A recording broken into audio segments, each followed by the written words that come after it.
Hello दोस्तों, नमस्कार। मैं संदीप आपका अपने YouTube चैनल संकल्प विद संदीप में पुनः स्वागत करता हूं। दोस्तों, हम आप लोगों से बता दें कि एनसीईआरटी के जो इस सेक्शन को हम लेकर चल रहे हैं, थोड़ा पढ़ने में ये उबाऊ तो जरूर है। आपको ये लग रहा होगा कि कहीं ना कहीं ये समय इधर उधर जा रहा है, लेकिन दोस्तों जब आप एनसीईआरटी की किताब पढ़ेंगे या जो लोगों ने पढ़ रखा है उनसे पूछेंगे कि एनसीईआरटी किताब को पढ़ने में कितनी अरुचि होती है, मन ही नहीं लगेगा। बोले कहाँ से इसको हमने उठा लिया भैया पढ़ने के लिए।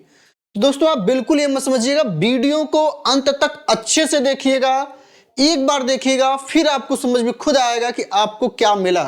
ठीक, जब कोई आप परीक्षा देकर आएंगे तब। तो आइए बहुत ज्यादा लेट न करते हुए अपने टॉपिक की तरफ चलें। आज का हमारा टॉपिक है 1857 की महान क्रांति। दोस्तों कोई भी क्रांति किसी एक दिन का कारण नहीं होता है। 1857 की क्रांति का एक लंबा कारण होता है अंग्रेजों द्वारा धर्म में हस्तक्षेप, आम जीवन में हस्तक्षेप, अत्याचार, रूढ़िवादिता और भेदभाव जैसे जो चीजें समाज में आई वो तो थी ही थी, प्लस इसके साथ साथ तत्कालीन कारण एक ऐसा हो गया जिसको लेकर 1857 की क्रांति बहुत प्रबल हो गई और आगे चलकर एक महान क्रांति के रूप में परिवर्तित हो गया। तो आइए ये देखते हैं कि हुआ क्या था। दोस्तों हुआ क्या था कि 1856 ईस्वी में एक पुरानी बंदूक ब्राउन बैस के स्थान पर नई एनफील्ड राइफल को लाया गया और लाया गया प्रयोग में, और ऐसा एक अफवाह फैल गया, एक हवा उड़ा कि ये जो राइफल है इसमें जो कारतूस भरना होता है वो मुंह से खोलकर भरना पड़ता था और इन कारतूसों में गाय और सूअर की चर्बी का प्रयोग होता था। ऐसी बातें सुनने को आई। यही 1857 की क्रांति का तात्कालिक कारण था। तात्कालिक कारण था। पूछा जाता है कि 1857 की क्रांति का तात्कालिक कारण क्या था। 29 मार्च 1857 को मंगल पांडे नामक एक सैनिक ने बैरकपुर में गाय की चर्बी मिले कारतूसों को मुंह से काटने के लिए, इसमें जो कारतूस में चर्बी लगा होता था उसमें माना गया कि गाय और सूअर की चर्बी लगी है। क्योंकि गाय की चर्बी यानी हिंदुओं के लिए बड़ा ही अपमानजनित था और सूअर मुसलमानों के लिए, दोनों धर्मों को यहाँ पे भ्रष्ट करने की बात सामने आई। फलस्वरूप उसे गिरफ्तार कर 8 अप्रैल 1857 को फांसी दे दी गई। मंगल पांडे का जो संबंध था वो 34वीं बंगाल नेटिव इन्फेंट्री बटालियन से ये थे। ठीक, 10 मई 1857 के दिन मेरठ में पैदल टुकड़ी के 20 NIA 1857 की क्रांति की शुरुआत हुई। कहां से हुई? मेरठ से हुई 1857 की क्रांति की शुरुआत। किस टुकड़ी ने की? 20 NI। ठीक, और यहीं से शुरुआत थी। दोस्तों आपको बता दें कि 10 मई को इसकी शुरुआत होती है और ठीक 2 दिन बाद यानी 12 मई को ये जितने विद्रोही थे सब के सब कहां पहुंच जाते हैं? दिल्ली पहुंच जाते हैं। ठीक, आइए इसमें आगे चीजों को देखते हैं। पूछा जाता है कि 1857 की क्रांति की पहली घटना क्या थी। जब क्रांति उठ गई मेरठ से, उसके बाद पहली घटना क्या थी? तो पहली घटना यही थी कि 12 मई को दिल्ली पहुंचना, क्रांतिकारियों का दिल्ली पहुंचना और बहादुर शाह जफर को अपना नेता घोषित कर देना था। आइए क्या क्या इसमें थे। 1857 की क्रांति जिसमें भारत का गवर्नर जनरल लॉर्ड कैनिंग था और इंग्लैंड का प्रधानमंत्री पॉमस्टोन था, जो लिबरल पार्टी के थे। किस पार्टी के थे ये? लिबरल पार्टी के थे। नोट भी इसमें हमने दे रखा है कि हुआ कैसे, क्या हुआ इसमें, कि भारतीय सेना का निर्माण जो हुआ था वो 1748 में आरंभ हुआ। उस समय मेजर स्ट्रिंजर लॉरेंस को अंग्रेजी भारतीय सेवा का जनक पुकारा गया। आइए देखते हैं आगे। 1857 की असफलता के उपरांत सेना में अंग्रेजी सैनिकों और पदाधिकारियों की संख्या में वृद्धि कर देगी। दोस्तों 1857 की क्रांति से पूर्व सर्वाधिक मात्रा में भारतीय होते थे, और भारतीयों में सबसे ज्यादा कहां से सेना भर्ती होते थे, सैनिक आते थे? अवध प्रेसिडेंट से। अवध से सर्वाधिक सैनिक इसमें आते थे। बंगाल की सेना में भारतीय और अंग्रेजों की सेना का अनुपात क्या कर दिया गया? 2:1, यानी 2 अनुपात भारतीय, 2 भारतीय पर 1 अंग्रेज सैनिक, है ना, रखा गया। बंबई और मद्रास की सेनाओं का यह अनुपात 5:2 रखा गया। ठीक। 1857 के मामले की जांच हेतु एक कमीशन की नियुक्ति की गई। उस कमीशन के किस नाम से जानते हैं, ये आपसे पूछा जाता है। पील कमीशन। किस नाम से? पील कमीशन। बिहार, अवध तथा उन स्थानों से जो व्यक्तियों को जिन्होंने 1857 की क्रांति में भाग लिया था गैर लड़ाकू घोषित किया गया, और सेना में उनकी संख्या की दर बिल्कुल क्या कर दी गई? कम कर दी गई। और अवध, बिहार, है ना, इनके जो सेना की संख्या, यहां से जो सैनिक ज्यादा भर्ती होते थे, इनको कम करके इनके स्थान पर सिख, गोरखा और पठानों को अंग्रेजों ने 1857 की क्रांति के बाद रखा, अपने सेना में रखा। आगे है 1857 की क्रांति को दबाने में अंग्रेजों की मदद की थी, और ये लड़ाकू जातियां घोषित की गई और उन्हें बड़ी संख्या में सेना में भर्ती किया गया। वही बात जो मैंने आपको अभी बताई। आगे, भारतीय सेना में ऊंचे प्राप्त वाले पद जो होता था भारतीय को, यानी किसी एक भारतीय को सबसे ऊंचा पद अगर उसमें कोई दिया जाता था तो सूबेदार का पद था। हीरोज, रानी लक्ष्मीबाई की बात हम करें, हीरोज ने रानी लक्ष्मीबाई को पूरे क्रांति का एकमात्र मर्द माना। क्रांतिकारियों में वह एकमात्र अकेली क्या थी? मर्द थी। ये किसने कहा? हीरोज। चलिए 1857 की क्रांति के बारे में हम देखते हैं कि कहां कहां इसको इतिहासकारों ने इसको क्या क्या नाम दिया। 1857 क्रांति दोस्तों मैं एनसीईआरटी से उठा के लाया हूं, इसलिए बहुत सी चीजों तथ्यों को मैं अभी इसमें नहीं बता रहा हूं। मेरा उद्देश्य है कि पहले वन लाइनर जो चीजें हैं जो एनसीईआरटी से पूछी जाती हैं प्रश्न, जल्दी जल्दी उनको मैं खत्म कर लूं। ठीक दोस्तों, तो यह प्रथम स्वतंत्रता संग्राम था। इसको किसने कहा? बीडी सावरकर ने, यानी विनायक दामोदर सावरकर ने। इसे राष्ट्रीय विद्रोह का नाम 1857 की क्रांति को किसने दिया? डिज़रायली ने दिया। यह पूर्णतया सिपाही विद्रोह था। यह पूर्णतया सिपाही विद्रोह था, सर जॉन लॉरेंस और सीले ने कहा। यह अंग्रेजों के विरुद्ध हिंदुओं और मुसलमानों का षड्यंत्र था। जेम्स आउट्रम और डब्ल्यू टेलर ने इसको हिंदुओं और मुसलमानों का क्या माना? षड्यंत्र माना था। बर्बरता तथा सभ्यता के बीच युद्ध था, ये टी.आर. होम्स ने कहा। ठीक, यह धर्मांधों का ईसाइयों के विरुद्ध युद्ध था, L.E.R.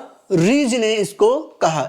इसमें सबसे ज्यादा जो पूछा जाता है विनायक दामोदर सावरकर का पूछा जाता है, और यह पूर्णतः सिपाही विद्रोह था, यह भी पूछा जाता है। जॉन लॉरेंस और सीले ने 1857 की क्रांति को पूर्णतः सिपाही विद्रोह माना था। चलिए आइए, कौन कौन से केंद्र थे, कहां कहां पे किसने इसका नेतृत्व किया, और इस विद्रोह को किस अंग्रेज अधिकारी ने दबाया, इसके बारे में देख लेते हैं। बात करते हैं दिल्ली में बहादुर शाह जफर, ये तो बादशाह घोषित कर दिया गया, लेकिन सेना का वास्तविक नेतृत्व बख्त खां कर रहा था। यहां कब बना केंद्र? 11-12 मई 1857 को। और आपको बता दें कि वहां पे 2 ब्रिटिश सेना नायक थे, एक निकलसन, दूसरा हडसन। निकलसन मारा गया, हडसन ने बाद में जाकर दिल्ली के 1857 की क्रांति के विद्रोह को दबा दिया। विद्रोह को दबाया कब? 21 सितंबर 1857 को। बात करते हैं कानपुर की, तो कानपुर में नाना साहब थे। नाना साहब का नाम, बचपन का नाम धोधू पंत था। इधर तात्या टोपे थे। Tatya Tope commander in chief थे। सेना का नेतृत्व कौन कर रहा था?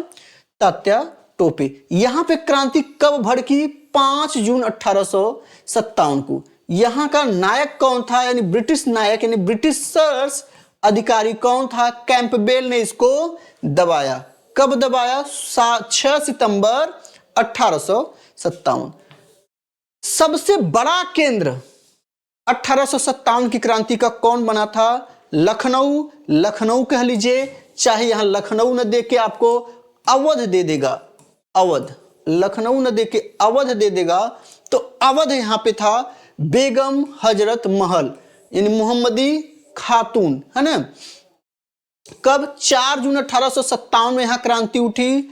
हेनरी लॉरेंस मारा गया। बाद में कैंपबेल ने इस विद्रोह को क्या किया? पूर्ण रूप से कुचल दिया। कब कुचला गया?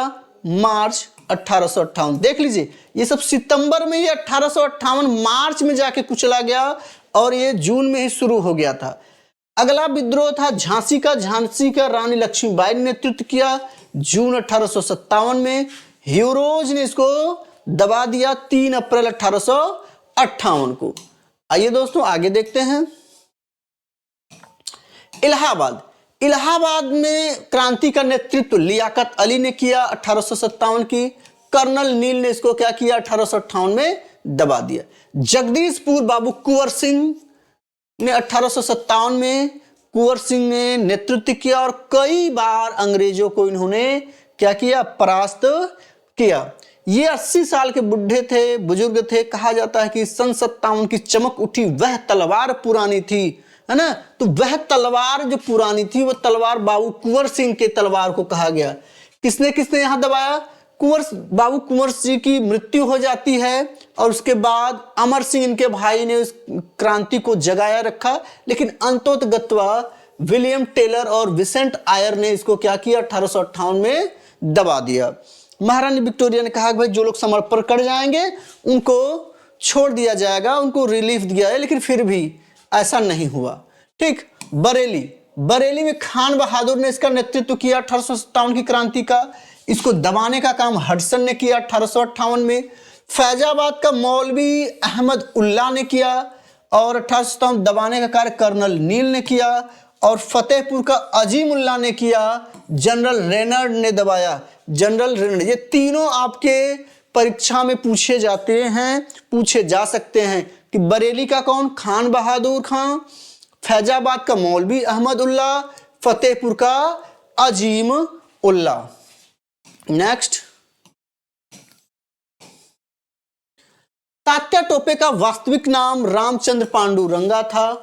18 अप्रैल 1859 को शिवपुरी में अंग्रेजों द्वारा इन्हें फांसी पर लटका दिया गया। हुआ क्या कि ये यहां से भागकर नेपाल चले गए और यहीं के लोगों ने क्या किया? उनकी मुखबिरी कर दी और अंग्रेजों ने उनको पकड़ लिया। पकड़ लेने के बाद क्या किया? इनको फांसी पर लटका दिया। बेगम हजरत महल 1820 में इनका जन्म हुआ और मृत्यु 1879 में हुआ। ये नेपाल में इनकी मृत्यु हुई। उन्हें काठमांडू के जामा मस्जिद मैदान में दफनाया गया है। आपसे पूछ सकता है कि 1857 की क्रांतिकारी नेता जो लखनऊ की महान नेताओं में से प्रसिद्ध हुई, यानी अवध का नेतृत्व किया, उनका मस्जिद कहाँ है? उन्हें कहाँ दफनाया गया है? तो नेपाल के काठमांडू के जामा मस्जिद मैदान में दफनाया गया है। ठीक है दोस्तों, अब देखते हैं भारत का स्वतंत्रता संघर्ष, महत्वपूर्ण तथ्य के बारे में हम लोग सीधे चलेंगे, टू द पॉइंट। पहला, अंग्रेज विरोधी संघर्ष सन्यासियों के द्वारा शुरू होता है, सन्यासी विद्रोह के रूप में। सन्यासी विद्रोह का उल्लेख बंकिम चंद्र चटर्जी के उपन्यास आनंद मठ में मिलता है। 1887 ईस्वी में दादा भाई नौरोजी ने इंग्लैंड में भारतीय सुधार समिति की स्थापना की। भारतीय सुधार समिति की स्थापना इंग्लैंड में किसने करी? तो दादा भाई नौरोजी ने की। और 1887 के बाद ब्रिटिश सरकार का रुख कांग्रेस के प्रति क्या हो गया? कठोर होता चला गया। नौरोजी दत्त वाचा ने, नौरोजी यानी दादा भाई नौरोजी, है ना, और रमेश दत्त और वाचा इलचादुक वाचा ने धन के निष्कासन का सिद्धांत प्रतिपादित किया। लेकिन सबसे पहले दादा भाई नौरोजी ने धन का पलायन का सिद्धांत का वर्णन अपनी पुस्तक poverty and un British rule in India में किया था। ठीक है, अगला है ब्रिटिश हाउस ऑफ कॉमन्स का चुनाव लड़ने वाले सर्वप्रथम भारतीय कौन थे? ब्रिटिश हाउस ऑफ कॉमन्स का चुनाव लड़ने वाले प्रथम भारतीय दादा भाई नौरोजी थे। इन्होंने किस पद से लड़ा, मतलब किस पार्टी से लड़ा? तो लिबरल पार्टी से लड़ा। ध्यान दीजिएगा, ये किस से लड़ा? लिबरल पार्टी से लड़ा। उम्मीदवार के रूप में फरवरी से 1892 चुनाव जीता भी। तो ब्रिटिश ऑफ कॉमन्स का चुनाव लड़ने वाले प्रथम भारतीय कौन थे? तो प्रथम भारतीय दादा भाई नौरोजी थे। किस पार्टी से लड़ा? लिबरल पार्टी से। फरवरी से 1892 में उन्होंने क्या किया? चुनाव जीत लिया। आगे दोस्तों देखते हैं कांग्रेस पर विशेष टिप्पणी। कांग्रेस की जब स्थापना हो गई तो स्थापना के बाद कांग्रेस पर कई लोगों ने अपने अपने तरीके से टिप्पणियां करी। जैसे डफरिन ने क्या कहा? डफरिन ने कांग्रेस को केवल सूक्ष्मदर्शी अल्पसंख्यकों का प्रतिनिधित्व कहकर पुकारा। क्या कहा? सूक्ष्मदर्शी अल्पसंख्यकों का। कर्जन ने क्या कहा कि कांग्रेस अपने पतन की ओर लड़खड़ाती हुई जा रही है और मुझे देखने में बड़ा मजा आ रहा है, मैं इसके अंत तक देखने को तैयार हूं। अरविंद घोष ने इसको कांग्रेस को क्या कहा? क्षय रोग से मरने वाली संस्था नाम दिया। बंकिम चंद्र चटर्जी ने क्या कहा कि कांग्रेस के लोग पदों के भूखे हैं, ये राजनीतिज्ञ हैं, इन्हें राजनीति करना है, केवल स्वतंत्रता से बहुत मतलब नहीं है। कर्जन ने 20 जुलाई 1905 को बंगाल विभाजन का निर्णय लिया था और 16 अक्टूबर 1905 को यह लागू हो गया था। ठीक है, चलिए आगे। बंगाल विभाजन के विरोध में 7 अगस्त 1905 को कलकत्ता के टाउन हॉल में स्वदेशी आंदोलन की घोषणा की गई थी और बंगाल विभाजन 16 अक्टूबर 1905 को प्रभावी हुआ था। मैंने आपको बताया इसी दिन पूरे बंगाल में शोक दिवस मनाया गया। स्वदेशी आंदोलन में वंदे मातरम गीत गाए गए और हमें क्या विभाजन नहीं चाहिए एवं बंगाल एक है आदि नारे लगाए गए। मुस्लिम हिंदू भाई बहनों ने एक दूसरे को राखी बांधा। यह ध्यान रखिएगा। स्वदेशी आंदोलन का विचार सर्वप्रथम कृष्ण कुमार मित्र को आया। उन्होंने अपनी पत्रिका 1905 में संजीवनी में इसका उल्लेख किया। आंध्र प्रदेश एवं डेल्टा इलाकों में स्वदेशी आंदोलन को वंदे मातरम आंदोलन के नाम से भी जानते हैं। कहां? आंध्र और डेल्टा इलाकों में स्वदेशी आंदोलन को वंदे मातरम आंदोलन के नाम से जाना जाता है। ध्यान दीजिएगा 1906 ईस्वी में कलकत्ता के कांग्रेस अधिवेशन में हुए दादा भाई नौरोजी ने पहली बार स्वराज्य की मांग की थी। स्वदेशी आंदोलन चलाने के तरीकों को लेकर 1907 में ही सूरत में कांग्रेस का विभाजन हो जाता है नरम दल और गरम दल के बीच। नरम दल गरम दल उग्रवादी थे और उदारवादी नरम दल वाले थे भाई, है ना। 2 दलों में विभाजित हो गया था। हालांकि 1907 के कांग्रेस अधिवेशन की अध्यक्षता किसने करी थी? रास बिहारी बोस ने करी थी। स्वदेशी आंदोलन के अवसर पर ही रविन्द्रनाथ ठाकुर ने अपना प्रसिद्ध गीत आमार सोनार बांग्ला लिखा। बाद में यही बांग्लादेश का राष्ट्रीय गीत बना। बाल गंगाधर तिलक पहले कांग्रेसी नेता थे जिन्होंने देश के लिए कई बार जेल की यात्रा की और 1897 राजद्रोह के आरोप में 18 माह की कारावास हुई थी। फिर 1908 में राजद्रोह के आरोप में 6 वर्ष की कारावास हुई और 1908 से 1914 तक वर्मा के मांडले जेल में 6 वर्ष और इनको बिताने पड़े। ठीक है ना, ध्यान रखिएगा। 1908 से 1914 वर्मा के मांडले जेल में 6 वर्ष काटने पड़े थे इनको, ये ध्यान रखिए। प्लेग के समय ज्यादातर जो प्रभावित इलाका था पूना के चापेकर बंधुओं ने क्या किया कि चापेकर बंधु दामोदर चापेकर और बालकृष्ण चापेकर ने प्लेग अधिकारी रैंड एवं एंस्टर्न की क्या कर दी? हत्या कर दी थी। ठीक है, अगला 1893 का वर्ष एक परिवर्तन बिंदु देख लेते हैं। 1893 का जो सन है ये भारतीय इतिहास में बड़े गौरव से लिया जाता है, क्योंकि 1893 में ही अमेरिका के शिकागो सम्मेलन में विश्व धर्म सम्मेलन की बैठक बुलाई गई थी और पहले ही दिन स्वामी विवेकानंद जी को बोलने का समय दिया गया था। जैसे ही उन्होंने अपना वक्तव्य शुरू किया कि अमेरिका के भाइयों और बहनों के साथ शुरू किया, कहा जाता है कि तालियों की गड़गड़ाहट ने पूरे उस गुंजायमान कर दिया पूरे उस क्षेत्र को, ठीक है। उन्होंने भारत ही नहीं पूरे विश्व को भारत को विश्व के सर्वोच्च देश में लाकर खड़ा कर दिया, देशों में लाकर खड़ा कर दिया। इन्हें तूफानी हिंदू कहा जाने लगा। 1893 14 वर्ष के बाद योगी राज अरविंद घोष 1872 से 1950 की शानदार भूमि पर वापसी हुई थी। 1893 ईस्वी में उन्होंने एक लेखमाला न्यू लैंप फॉर ओल्ड प्रकाशित किया था। ठीक, आगे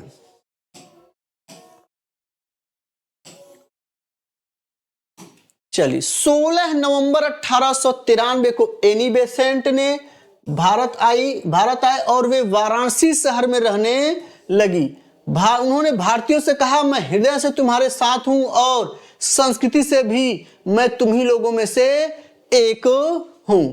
एनी बेसेंट ने ही बनारस में CHS की भी क्या करी थी, स्थापना, यानी सेंट्रल हिंदू स्कूल, यूनिवर्सिटी नहीं, सेंट्रल हिंदू स्कूल की स्थापना करी थी। 1893 में महात्मा गांधी अब्दुल्ला सेठ का एक मुकदमा लड़ने के लिए कहां पहुंच गए थे भैया, दक्षिण अफ्रीका। आगे, क्रांतिकारी गतिविधियों के दृष्टि से 1893 ईस्वी का वर्ष महत्वपूर्ण है, क्योंकि नासिक में चापेकर बंधुओं ने एक गुप्त संस्था society for the removal of obstacles to the Hindu religion स्थापित किया। ठीक, society for the removal of obstacles to the Hindu religion किया। बंगाल के क्रांतिकारी विचारधारा को वारिंद्र घोष और भूपेंद्र नाथ घोष ने खूब फैलाया। 1905 में वारिंद्र घोष ने भवानी मंदिर नाम की पुस्तिका लिखी। भवानी मंदिर नाम की पुस्तिका किसने लिखी थी, वारिंद्र घोष में, जिसमें क्रांतिकारी कार्यों को संगठित करने के लिए, केंद्र बनाने के लिए जानकारी दी गई। 1906 ईस्वी में इन दोनों ने मिलकर युगांतर नामक एक समाचार पत्र का प्रकाशन किया। किन लोगों ने मिलकर, भूपेंद्र नाथ दत्त और वारिंद्र घोष। पूछा जाता है कि युगांतर के लेखक कौन थे, युगांतर पत्रिका किसने प्रकाशित करा। ठीक, चलिए आगे देखते हैं। बंगाल में ही पी मित्रा ने अनुशीलन समिति का गठन किया, जिसका उद्देश्य खून का बदला खून होगा। इसका उद्देश्य क्या था, खून का बदला खून होगा। अनुशीलन समिति की 500 शाखाएं खोली गई और अनुशीलन समिति ने हेमचंद दास कानूनगो को पेरिस भेजा था, जिसने रूसी क्रांतिकारी निकोलस समफ्रांसिस्की से बम बनाना सीखा। निकोलस रूसी क्रांतिकारी थे, समफ्रांसिस्की, इन्हीं से बम बनाना सीखा। किसने सीखा था भाई, हेमचंद्र दास कानूनगो ने। महाराष्ट्र में विनायक दामोदर सावरकर यानी BD सावरकर ने अभिनव भारत की नामक संस्था की स्थापना की। अभिनव भारत संगठन के सदस्य PN बापट बम बनाने की कला सीखने के लिए पेरिस गए हुए थे। ठीक, तो पूछा जाता है, ठीक, महाराष्ट्र के क्रांतिकारी आंदोलन उभारने का श्रेय तिलक के पत्र केसरी को जाता है। केसरी जो पत्र था किस भाषा में छपी, मराठी भाषा में छपी, ध्यान रखिएगा। तिलक ने ही महाराष्ट्र में 1893 में गणपति और 1895 में शिवाजी उत्सव मनाना शुरू किया। वैलेंटाइन सिरोल ने बाल गंगाधर तिलक को भारतीय असंतोष का जनक कहा। वैलेंटाइन सिरोल ने बाल गंगाधर तिलक को भारतीय असंतोष का जनक कहा। महाराष्ट्र से महत्वपूर्ण क्रांति पत्र काल का संपादन परांजपे ने किया। ठीक, आगे देखते हैं। खुदीराम बोस के बारे में जान लीजिए कि इनका जन्म 1889 में हुआ था। ग्राम हबीबपुर, जिला मिदानपुर, पश्चिम बंगाल में था। पकड़ने वाला पुलिस जो था फतेह सिंह एवं शिव प्रसाद मिश्र थे। खुदीराम बोस के मुकदमे में जज कौन था, कर्णडफ था। सरकारी वकील कौन था भाई इनके तरफ से, तो मानुक व विनोद मजूमदार थे। खुदीराम बोस की तरफ से कौन इनका मुकदमा लड़ा, कालिदास बोस ने लड़ा। कालिदास, ठीक है। फांसी की तारीख 11 अगस्त 1908 को एक हाथ में गीता लेकर खुदीराम बोस फांसी के तख्त पर जा खड़े हुए। अब देखिए प्रफुल्ल चाकी और खुदीराम बोस ने किया क्या था, क्यों इनको फांसी हुई। प्रफुल्ल चाकी ने तो भाई जहर खा के आत्महत्या कर लिया, खुदीराम बोस पकड़े गए थे। 30 अप्रैल 1908 को ये मुजफ्फरपुर के जज किंग्सफोर्ड के हत्या का प्रयास किया, लेकिन गलती से उस गाड़ी में किंग्सफोर्ड थे ही नहीं और ये बम जो है कैनेडी की गाड़ी पर गिरा, जिसमें से उनकी पत्नी और एक बेटी की मृत्यु हो गई। चाकी यानी प्रफुल्ल चाकी ने तो तुरंत आत्महत्या कर ली, यानी कुछ दूर जाके, और खुदीराम बोस ट्रेन से भागकर आगे बढ़े और बाद में उनको 18 वर्ष अवस्था में उनको 1908 में फांसी दे दी गई। सबसे कम उम्र में फांसी पाने वाले व्यक्ति यही थे, ध्यान रखिएगा। खुदीराम बोस बंगाल के क्रांतिकारियों के युगांतर दल के सक्रिय सदस्य थे। युगांतर दल के नेता कौन थे? बारिंद्र कुमार घोष। खुदीराम बोस बंगाल के क्रांतिकारी युगांतर के सक्रिय सदस्य थे और युगांतर के नेता कौन थे? बारिंद्र कुमार घोष। 1905 ईस्वी में लंदन में श्याम जी कृष्ण वर्मा, पूछा जाता है लंदन में श्याम कृष्ण जी वर्मा, जब भारत में बंगाल विभाजन हुआ 1905 में, तो 1905 में ही श्याम कृष्ण वर्मा जी ने इंडिया होम रूल सोसाइटी की स्थापना करी थी। श्याम जी कृष्ण वर्मा को क्रांतिकारियों का पिता भी कहा जाता है। आगे देखते हैं।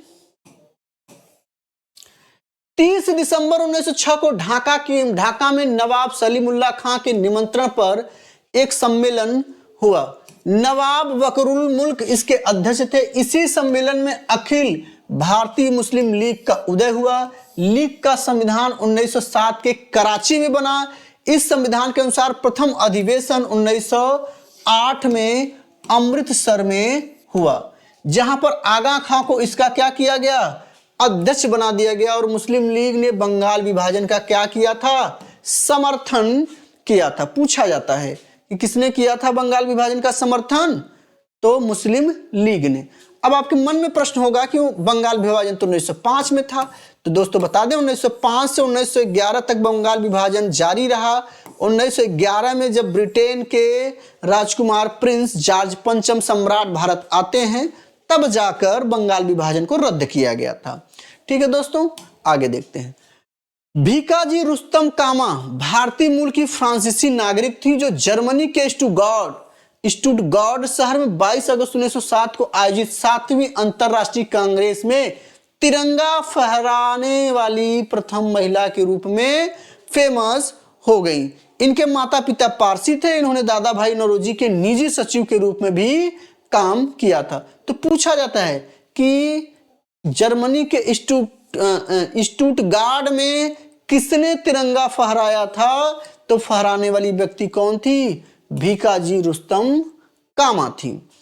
1 जुलाई 1909 को मदन लाल ढींगरा ने विलियम कर्जन वाइली को गोली मारकर हत्या कर दी और उसी कारण 16 अगस्त 1909 को मदन लाल ढींगरा को मृत्यु दंड दे दिया गया, यानी फांसी पर चढ़ा दिया गया। 21 सितंबर 1909 को अनंत कान्हरे ने जैक्सन को गोली मार दी। ठीक, अगला है वायसराय लॉर्ड हार्डिंग पर दिल्ली भव्य दरबार के समय अंदर जाते समय जॉर्ज पंचम मैरी में स्वागत किया।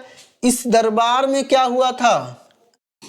लॉर्ड हार्डिंग पर बम भी फेंका गया था और जब जॉर्ज पंचम आए तो इस समय उन्होंने कुछ महत्वपूर्ण घोषणाएं की। पहला उन्होंने कहा कि बंगाल विभाजन को क्या किया जाएगा? रद्द किया जाएगा और बंगाल से बिहार और उड़ीसा को अलग किया जाएगा। अब भारत की राजधानी कलकत्ता नहीं होगी, कलकत्ता से स्थानांतरित करके कहां कर दिया गया? दिल्ली। चूंकि कलकत्ता क्रांतिकारियों का अखाड़ा बन चुका था, केंद्र बन चुका था। ठीक है, आगे देखते हैं क्या क्या हुआ इसमें। बंगाली भाषी क्षेत्रों को मिलाकर अलग एक प्रांत बनाया गया। बिहार एक अलग राज्य बनाया गया जिसमें उड़ीसा भी शामिल था। राजधानी को कलकत्ता से स्थानांतरित करके 1912 में कहां कर दिया गया? नई दिल्ली कर दिया गया। 23 दिसंबर 1912 को रास बिहारी बोस ने दिल्ली में वायसराय लॉर्ड हार्डिंग पर बम फेंका।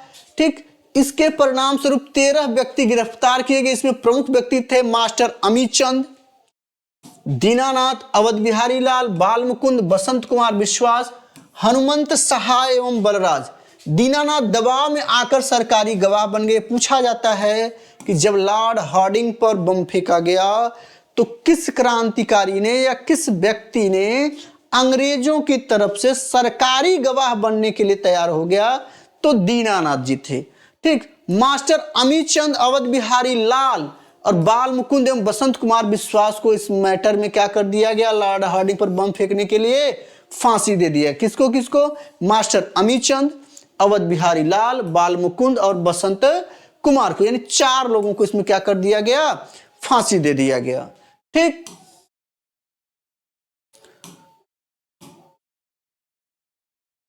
एक नवंबर 1913 में अनेक भारतीयों ने लाला हरदयाल के नेतृत्व में सैन फ्रांसिस्को अमेरिका में गदर पार्टी की स्थापना की। गदर पार्टी की स्थापना किसने की? लाला हरदयाल। सोहन सिंह भाखना इसके प्रथम अध्यक्ष हुए। लाला हरदयाल इसके प्रथम मंत्री एवं काशीराम कोषाध्यक्ष चुने गए। 1 नवंबर 1913 को गदर पार्टी अखबार का पहला अंक प्रकाशित हुआ जो उर्दू में था। 9 दिसंबर 1913 को यह गुरुमुखी में छपने लगा। पहला जो पत्र था, पहला अंक जो था वह उर्दू में छापा गया। उसके बाद इसको किस में छापा गया? गुरुमुखी में छापा गया। इसके प्रत्येक अंक के पहले पृष्ठ पर छपता था अंग्रेजी राज का कच्चा चिट्ठा। आपसे पूछ दे कि किस पत्रिका में अंग्रेजी राज का कच्चा चिट्ठा नाम से पहला ही पेज पर छपा होता था, तो कौन सा अंक होता था भाई? लाला हरदयाल के पत्रिका में। उस पत्रिका का क्या नाम है? गदर। गदर। ठीक, चलिए, गदर पत्रिका। नेक्स्ट, कामता गारू। कामता गारू एक जापानी जहाज था जिसको बाबा गुरुदत्त सिंह ने 1914 में किराए पर लिया था। यह जलयान 351 यात्रियों के साथ 26 सितंबर 1914 को हुगली पहुंचा। बजबज नामक बंदरगाह पर जब जहाज पहुंचा तो वहां उसकी तलाशी हुई और संघर्ष हुआ। 18 यात्री मार दिए गए और लगभग 25 यात्री क्या हुए? घायल हुए। ठीक, 1915 में अंग्रेज सरकार ने कैसरे हिंद की उपाधि किसको दी थी? महात्मा गांधी को कैसरे हिंद की उपाधि कब दी? 1915 में। कांग्रेस के लखनऊ अधिवेशन 1916 में कांग्रेस के 2 दलों में एकता हो गई और इसमें मुस्लिम लीग को भी कांग्रेस में क्या किया गया? मिला लिया गया। बाल गंगाधर तिलक ने स्वशासन प्राप्ति हेतु 28 अप्रैल 1916 को पूना में होम रूल लीग की स्थापना की। 28 अप्रैल 1916 में, जबकि एनी बेसेंट ने सितंबर 1916 में मद्रास में होम रूल लीग की स्थापना की। और इसके सचिव कौन बने थे? सचिव बने थे जॉर्ज अरुंडेल। George Arundale. अगला, गांधी जी ने प्रथम विश्व युद्ध में लोगों को भर्ती होने के लिए, सेना में भर्ती होने के लिए प्रोत्साहित किया, जिसके कारण उन्हें सेना में भर्ती करने वाला सार्जेंट कहा गया।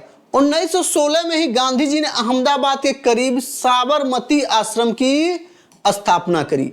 बिहार के एक नेता राजकुमार शुक्ल के कहने पर गांधी जी चंपारण आए और चंपारण आकर 20 मई 1929 को 54 वर्ष की मृत्यु हो गई। नहीं, गलत है।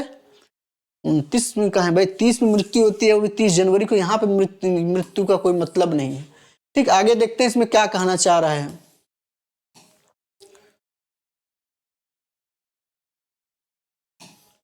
नहीं, गलत टाइपिंग है भाई, कोई बात नहीं। चलिए, अंग्रेज अधिकारी एमन, जिससे शुक्ल जी 25 वर्षों तक लड़ते रहे। शुक्ल मतलब राजकुमार शुक्ल 25 वर्षों तक लड़के रहे। उनके श्राद्ध कर्म के लिए 300 रुपए भेजा एवं कहा कि वह चंपारण का अकेला मर्द था। अच्छा, हाँ, मृत्यु किसकी हुई थी भाई?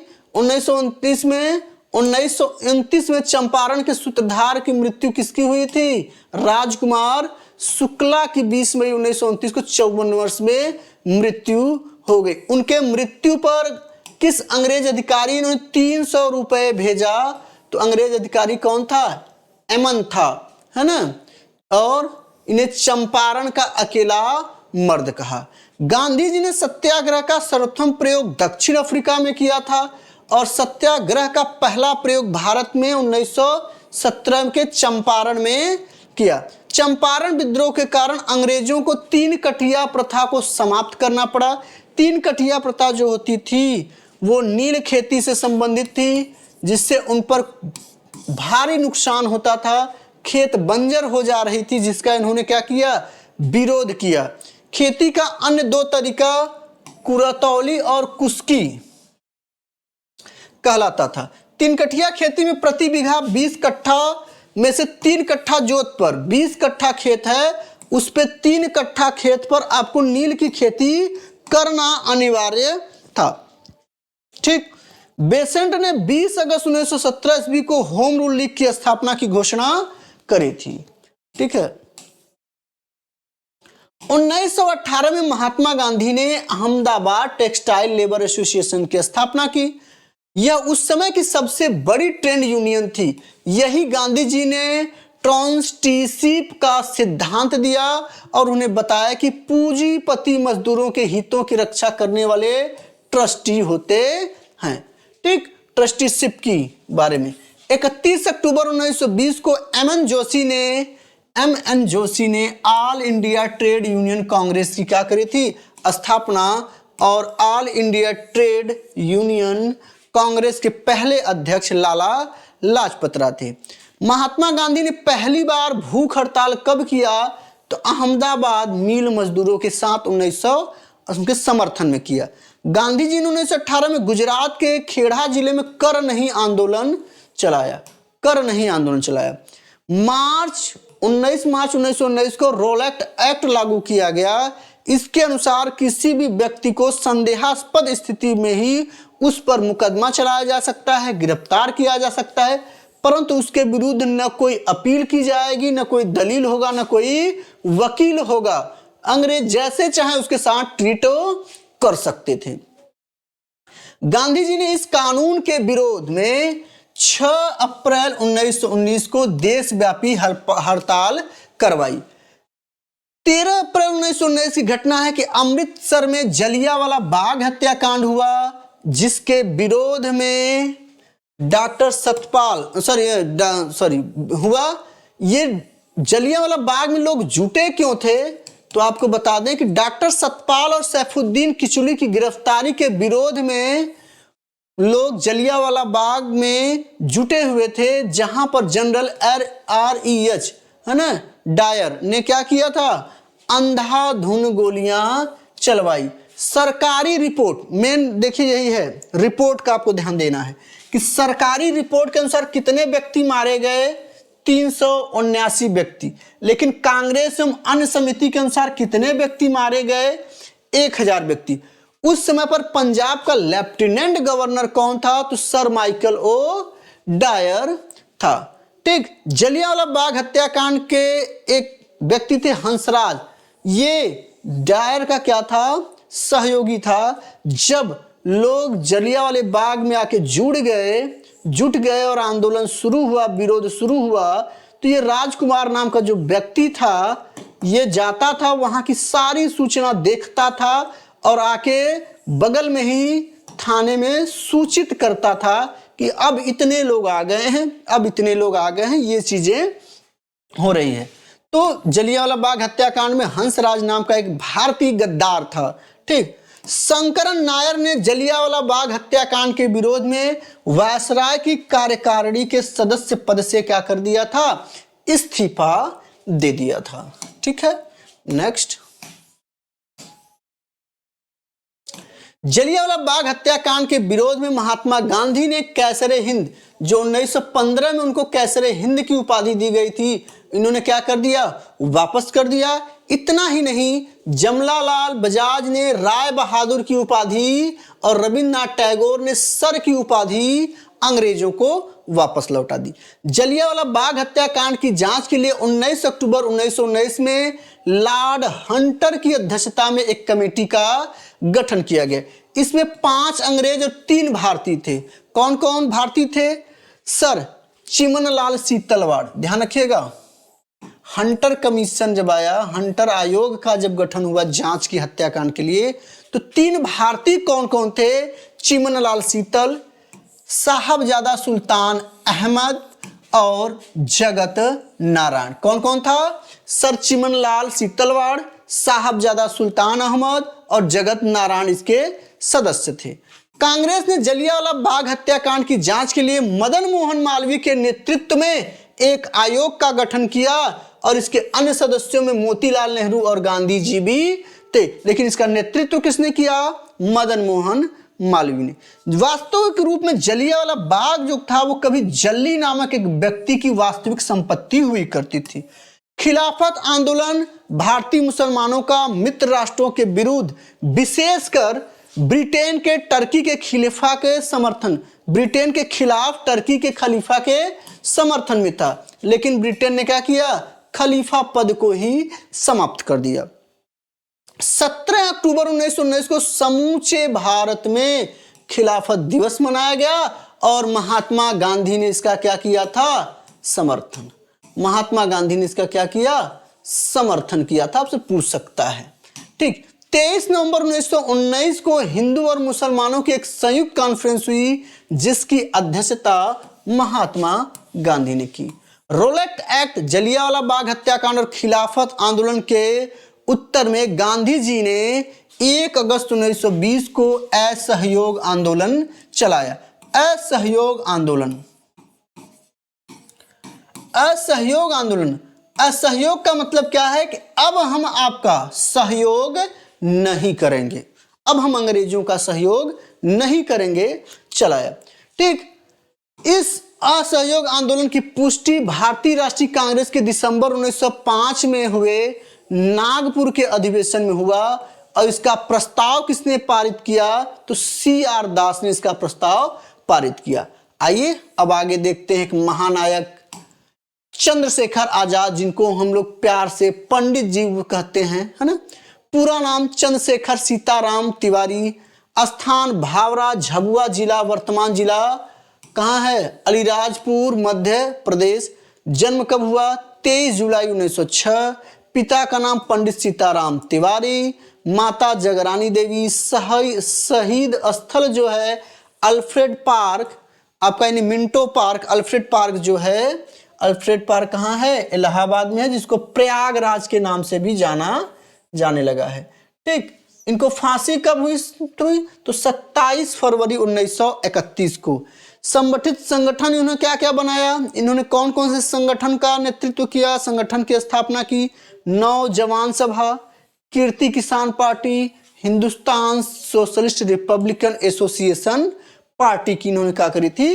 स्थापना की थी। ठीक है दोस्तों, चलिए आगे देखते हैं। इसमें ज्यादा नहीं, मोहम्मद अली सर्वप्रथम असहयोग आंदोलन में गिरफ्तार किए। पहला असहयोग आंदोलन में गिरफ्तार करने वाला व्यक्ति कौन था? हुआ था मोहम्मद अली हुआ था। आगे देखते हैं दोस्तों। Mohammad Ali Jinnah, Annie Besant, Mohammad Ali Jinnah, Annie Besant, Bipin Chandra Pal Congress के असहयोग आंदोलन से सहमत नहीं थे, अतः उन्होंने कांग्रेस छोड़ दिया। ध्यान दीजिएगा, असहयोग आंदोलन का विरोध किसने किया? मुस्लिम लीग के सदस्य जो थे मोहम्मद अली जिन्ना, एनी बेसेंट, बिपिन चंद्र पाल, इन सभी ने असहयोग आंदोलन से असंतुष्ट थे और इन लोगों ने क्या किया? कांग्रेस को छोड़ दिया। असहयोग आंदोलन के दौरान विदेशी वस्त्रों को जलाए जाने पर रविन्द्रनाथ टैगोर ने महात्मा गांधी को लिखा कि यह निष्ठुर बर्बादी है। किसने कहा कि यह निष्ठुर बर्बादी है? तो रविन्द्रनाथ टैगोर ने। आइए अगली घटना पर देखते हैं। अगली घटना है 5 फरवरी 1922 ईस्वी को गोरखपुर जिले के चौरी चौरा नामक स्थान पर असहयोगकर्ता आंदोलनकारियों ने क्रोध में आकर थाने में आग लगा दी, जिससे एक थानेदार और 21 सिपाही यानी टोटल कितने लोग मर गए? 22 लोग जलकर मर गए। इसी घटना से क्षुब्ध होकर 11 फरवरी 1922 ईस्वी को असहयोग आंदोलन स्थगित कर दिया गया।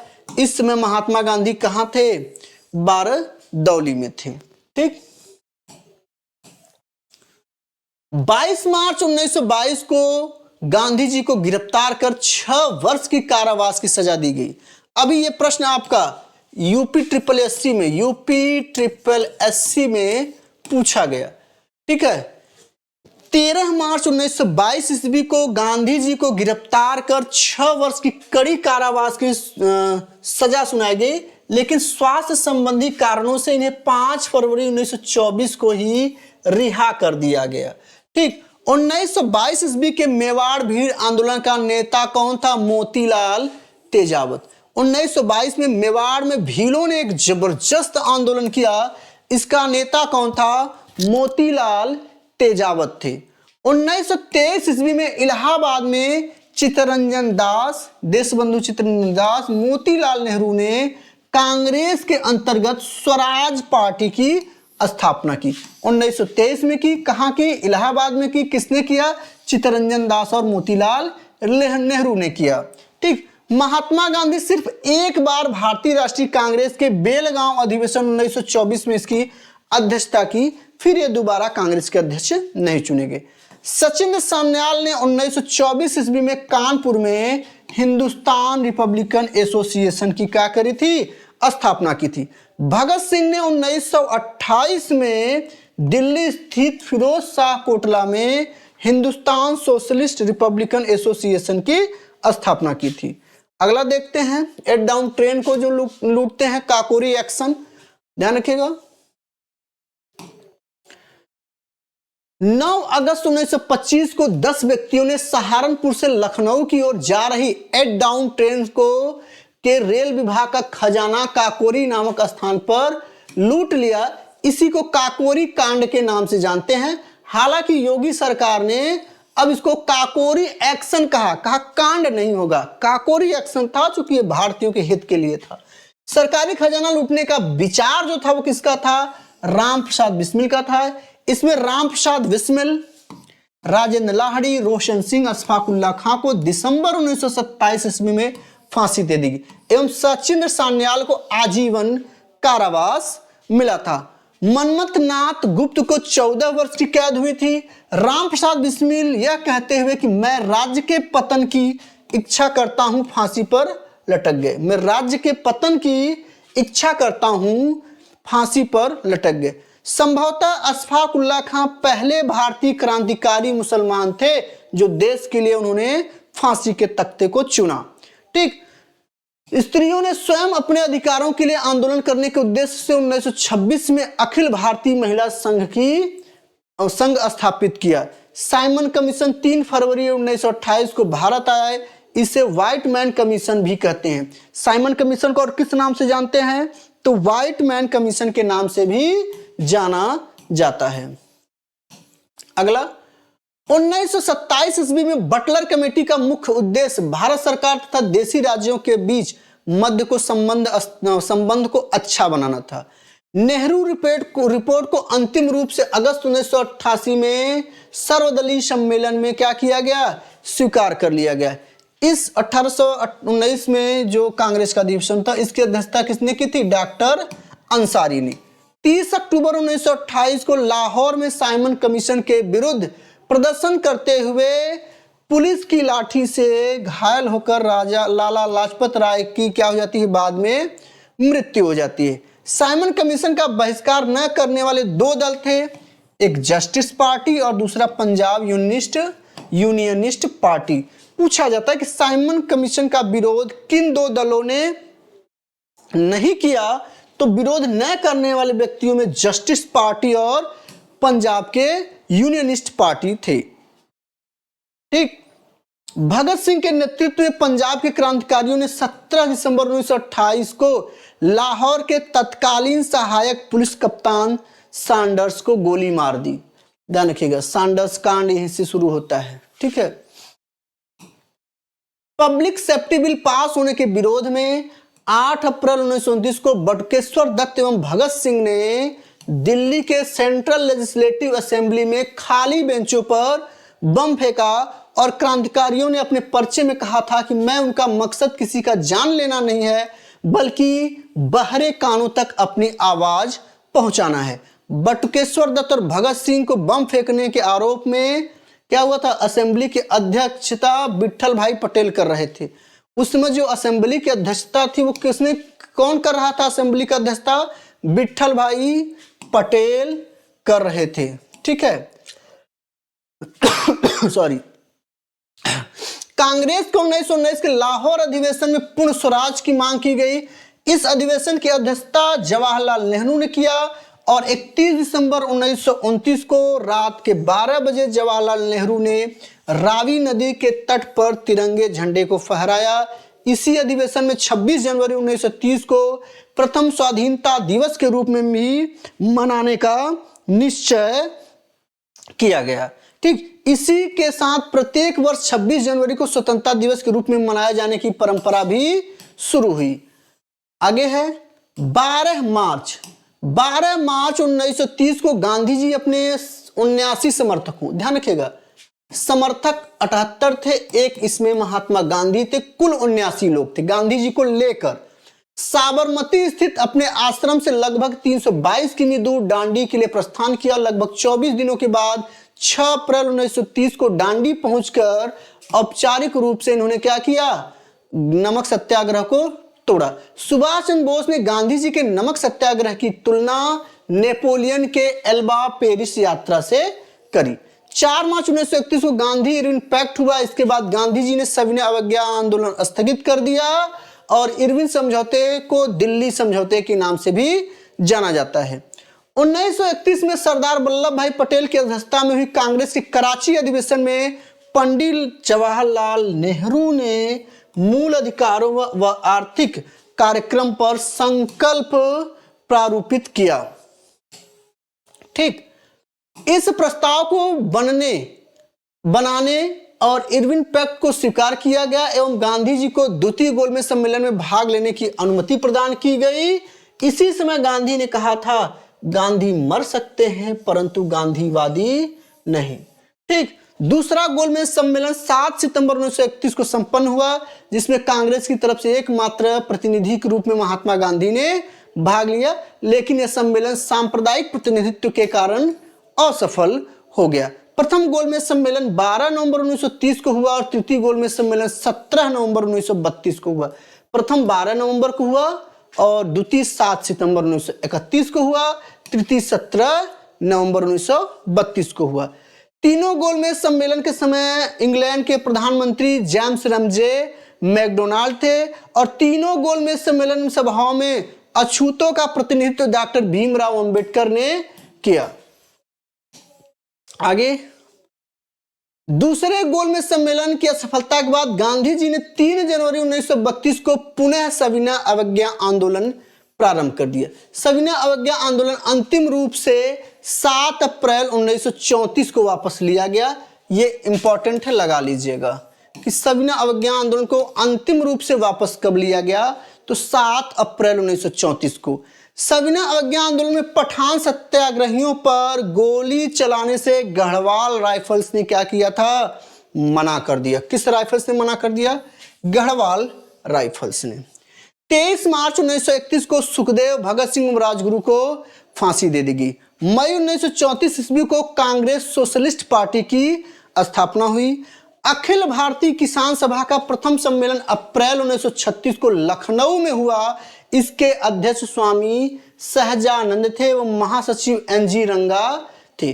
स्वामी सहजानंद सरस्वती ने हुंकार नामक पत्रिका का प्रकाशन पटना से किया था।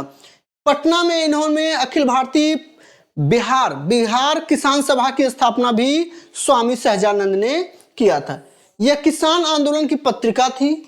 किसान आंदोलन की राहुल संस्कृतान पत्रिका के 1942 में संपादक बने। ठीक, राहुल संस्कृतान भी बिहार से थे। अखिल भारतीय किसान सभा का गठन 11 अप्रैल 1936 को लखनऊ में हुआ था। ये नोट करने वाली बात है। 1939 में गांधी जी द्वारा प्रस्ताव पारित किया गया और उन्होंने कांग्रेस के अध्यक्ष पद को अपने तरफ से किससे लड़ने के लिए कहा? पट्टाभी सीतारमैया को उन्होंने लड़ाया और उन्होंने कहा कि पट्टाभी की हार मेरी हार होगी, लेकिन सुभाष चंद्र बोस उनको हराकर कांग्रेस के अध्यक्ष चुने जाते हैं। 1 मई 1939 को सुभाष चंद्र बोस ने कांग्रेस के भीतर नए गुट का गठन किया, जिसे फॉरवर्ड ब्लॉक के नाम से जाना गया। सुभाष चंद्र बोस ने स्वतंत्रता संघर्ष के दौरान फ्री इंडिया लीजन नामक सेना बनाई थी। फ्री इंडियन लीजन नामक सेना बनाई थी। 1939 में भारत प्रजामंडल यानी All India State People's Conference की अध्यक्षता जवाहरलाल नेहरू ने की। इसका गठन 1927 में हुआ था। प्रजामंडल की स्थापना 1927 में हुई थी। All India State People's Conference की अध्यक्षता जवाहरलाल नेहरू ने 1939 में किया था। आगे है 13 मार्च 1940 ईस्वी को लंदन में पंजाब के सुनाम नामक स्थान के सरदार ऊधम सिंह ने पंजाब के भूतपूर्व लेफ्टिनेंट गवर्नर माइकल ओडायर की गोली मारकर हत्या कर दी। गांधी जी ने 17 अक्टूबर 1940 को पौनार में व्यक्तिगत सत्याग्रह शुरू किया और व्यक्तिगत सत्याग्रह के पहले व्यक्ति थे विनोबा भावे और दूसरे व्यक्ति थे जेएल नेहरू यानी जवाहरलाल नेहरू और तीसरे सत्याग्रही थे ब्रह्मदत्त। इसी आंदोलन को दिल्ली चलो आंदोलन के नाम से भी जाना जाता है। 24 मार्च 1940 को मुस्लिम लीग के लाहौर अधिवेशन की अध्यक्षता करते हुए मोहम्मद अली जिन्ना ने भारत से एक अलग राष्ट्र मुस्लिम राष्ट्र बनाने की मांग करी। कब? 24 मार्च 1940 को। पाकिस्तान शब्द का प्रथम प्रयोग लंदन के कैम्ब्रिज विश्वविद्यालय में पढ़ रहे एक विद्यार्थी चौधरी रहमत अली और उसके 3 साथियों ने जनवरी 1933 में प्रकाशित किए गए एक पंपलेट अब या फिर कभी नहीं में किया। अब या फिर कभी नहीं में किया था। 1940 में लॉर्ड लिंथगो ने अगस्त घोषणा के द्वारा मुसलमानों को आश्वासन दिया कि ब्रिटेन और भारत के बीच किसी भी समझौते की स्थिति में अल्पसंख्यकों की सुरक्षा का पूर्ण ध्यान दिया जाएगा। 1942 में वर्धा के कांग्रेस अधिवेशन में भारत छोड़ो आंदोलन प्रस्ताव पारित किया गया, जिसे 7 अगस्त 1942 को कांग्रेस की बंबई के ऐतिहासिक ग्वालिया टैंक में हुई और इसकी अध्यक्षता 1942 की किसने करी थी? अबुल कलाम आजाद ने। गांधी जी ने भारत छोड़ो प्रस्ताव कांग्रेस कार्य समिति के 8 अगस्त 1942 ईस्वी को स्वीकार कर लिया। भारत छोड़ो आंदोलन की शुरुआत 9 अगस्त 1942 को हुई। इसी आंदोलन में गांधी जी ने करो या मरो, डू और डाई का नारा दिया था। ठीक, नेक्स्ट 9 अगस्त को प्रातःकाल अंग्रेजों ने ऑपरेशन जीरो चलाया, जिसके तहत गांधी जी एवं कांग्रेस के अन्य नेताओं महत्वपूर्ण नेताओं को बंदी बना लिया, जिसमें गांधी जी को पूना के आगा खां पैलेस में नजरबंद कर दिया गया। बाकी अन्य सदस्यों को अहमदनगर के दुर्ग में बंद कर दिया गया और डॉक्टर राजेंद्र प्रसाद को बांकीपुर जेल में, 1 मिनट होगा कहीं इसमें, सरोजनी नायडू एवं कस्तूरबा गांधी को भी आगा खां पैलेस में महात्मा गांधी के साथ बंद किया गया और जवाहरलाल नेहरू को अल्मोड़ा जेल में और राजेंद्र प्रसाद को बांकीपुर, पटना के बांकीपुर जेल में और मौलाना अबुल कलाम आजाद को बांकुड़ा जेल में रखा गया। 6 मई 1944 को गांधी जी को जेल से छोड़ा गया। उस समय उषा मेहता रेडियो के माध्यम से खुफिया तरीकों से इन्होंने भारत छोड़ो आंदोलन को चलाया, जिसके लिए ये विख्यात हुई। भारत छोड़ो आंदोलन के उपरांत मुस्लिम लीग एवं कांग्रेस के बीच संवैधानिक गतिरोध को दूर करने के लिए सी राजगोपालाचारी ने 1944 में दी वेट आउट नामक पंपलेट जारी किया। किसने? चक्रवर्ती राजगोपालाचारी ने 1944 में दी वे आउट नामक पंपलेट जारी किया। आगे देखते हैं, आजाद हिंद फौज की स्थापना का विचार सर्वप्रथम कैप्टन मोहन सिंह के मन में आया था और आजाद हिंद फौज का प्रथम डिवीजन का गठन 1 सितंबर 1942 को कैप्टन मोहन सिंह के द्वारा किया गया, जो कि असफल रहा, बहुत मजबूत नहीं बन पाया, बहुत लंबा नहीं चला। ठीक, आजाद हिंद फौज का प्रथम सफलतापूर्वक स्थापना का श्रेय रास बिहारी बोस जी को दिया जाता है। भारत की स्वतंत्रता की लड़ाई में सुभाष चंद्र बोस अग्रणी क्रांतिकारी थे। भारत की स्वतंत्रता हेतु विदेशी सहायता प्राप्त करने के लिए बोस 1941 में जर्मनी पहुंचे और वहां जर्मनी विदेश मंत्रालय की सहायता से उन्होंने द फ्री इंडिया सेंटर का गठन किया, जहां से वे आजादी के पक्ष में पर्चे छपवाते थे तथा भाषण देते थे। द फ्री इंडिया सेंटर की स्थापना जर्मनी में किसने की थी? तो सुभाष चंद्र बोस ने की थी। 1942 में बोस ने उत्तरी अफ्रीका से पकड़े गए और भारतीय युद्धबंदियों को भर्ती कर 1942 में बोस ने उत्तरी अफ्रीका से पकड़े गए भारतीय युद्धबंदियों को छुड़ाकर 10,000 सैनिकों को छुड़ाकर उन्होंने क्या किया? फ्री इंडिया लीजन कहा और अपने सैन्य संगठन का नेतृत्व किया। उन्होंने एक सैन्य संगठन बनाया, सेना का नेतृत्व भी उन्होंने किया। सुभाष चंद्र बोस ने 21 अक्टूबर 1943 को सिंगापुर में स्वतंत्र भारत की अस्थायी सरकार का गठन किया, जिसका जर्मनी व जापान ने क्या किया था? समर्थन किया था। अक्टूबर 1943 में सुभाष चंद्र बोस को आजाद हिंद फौज का सर्वोच्च सेनापति बनाया गया। आजाद हिंद फौज के 3 ब्रिगेडों के नाम सुभाष ब्रिगेड, गांधी ब्रिगेड और नेहरू ब्रिगेड एवं महिलाओं के ब्रिगेड का नाम रानी लक्ष्मीबाई रखा गया। आजाद हिंद फौज का झंडा कांग्रेस के तिरंगे झंडे की भांति था, पर उस पे दहाड़ते हुए शेर का चिन्ह था।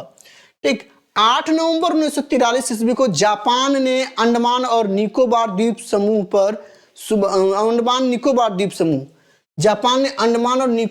समूह सुभाष चंद्र बोस को सौंप दिया।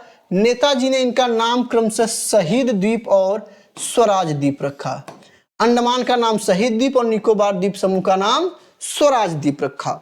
22 सितंबर 1944 को सुभाष चंद्र बोस ने शहीद दिवस मनाया। टोक्यो जाते हुए फार्मूसा द्वीप से अचानक हवाई जहाज में आग लगने के कारण सुभाष चंद्र बोस की मृत्यु हो जाती है, लेकिन इस घटना का अभी कोई प्रामाणिक साक्ष्य नहीं मिला है। सुभाष चंद्र बोस का जन्म 23 जनवरी 1897 को कटक के ओडिशा में हुआ था। तो दोस्तों, वीडियो बहुत लंबा हो रहा है, जिसकी वजह से मुझे रोकना पड़ रहा है। ये एनसीईआरटी का पूरा सार है। अंत तक वीडियो जरूर देखिएगा और नोट्स जरूर बनाते रहिएगा। मिलते हैं अगले वीडियो में, तब तक के लिए नमस्कार।